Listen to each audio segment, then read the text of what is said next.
It is now 9:14 on this Monday, and as we continue to learn more about the tragic shooting in Vegas, everyone here obviously going to be working to make sure that something like that never happens here at home. But what can be done, especially with big events that we have here in the Valley, including the Lost Lake Festival just later on this month? So joining us this morning is security expert Steve Adelman with his perspective. There are going to be so many what ifs and why didn't we? But it almost seems impossible to prevent something like this if somebody is that intent to kill.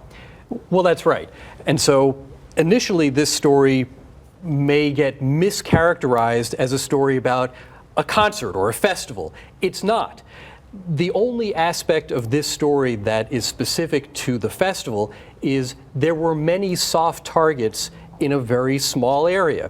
It could, for all the difference it made, it could have been a political rally, it could have been a chili cook-off. Right. It wouldn't make any difference. This is a public safety story, and it's a story about a phenomenon that has not happened before, somebody bringing an enormous amount of firepower into a hotel where we don't ever check people's bags.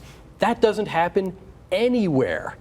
So normally we see these shootings, somebody walks into a room, somebody walks outside a concert as somebody's coming in. Like you mentioned, this guy's across the street, 32 floors up. Who would ever even know something like that would happen? What could happen or what should happen, do you think, as a result of this? Well, the options are really very limited.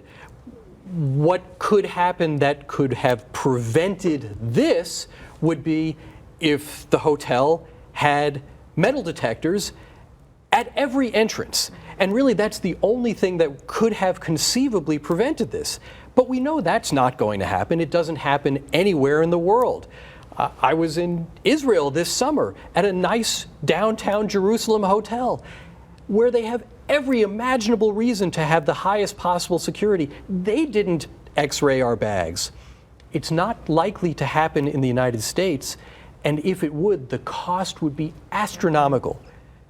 What would you advise somebody? I mean, terrorists like this, and this is still an act of terrorism, even though it's a domestic act of terrorism, even though he's an American citizen. They win when we stop going out and living our lives and celebrating and enjoying the things we like to. So what do you advise those people who want to go out to a concert that's outdoors?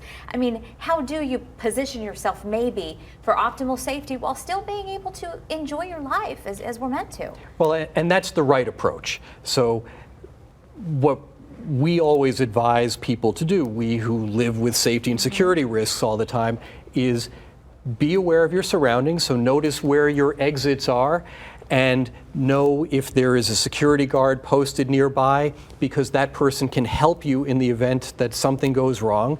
But other than that, simply being aware of your surroundings and who's nearby, that's about the best that you can do. In this case, it would have made zero difference because the shooter was across a very wide Las Vegas intersection. In other instances, perhaps it could save lives. Yeah, and what you were mentioning to us during the break is we heard all those gunshots going off, but people didn't know if that was part of the concert or fireworks or bottles breaking unless somebody gets hurt right next to you and you see that. I mean, it's just the worst of circumstances. That's exactly right. And in fact, the accounts of witnesses at the most recent worst mass casualty shooting in U.S. history at Pulse nightclub in Orlando last summer were exactly about that. People didn't know what the sound was. Consequently, they didn't recognize it as gunfire, so they didn't know to get out. So many people just stayed where they were, either because they didn't know that there was a threat or they were paralyzed with fear. Both responses are very, very common in active shooter situations. Steve Adelman, thank you so much for your perspective. Let's hope that this is the last time that we have to talk about something such as this. It is beyond the imagination to comprehend. Thank you. Thank you.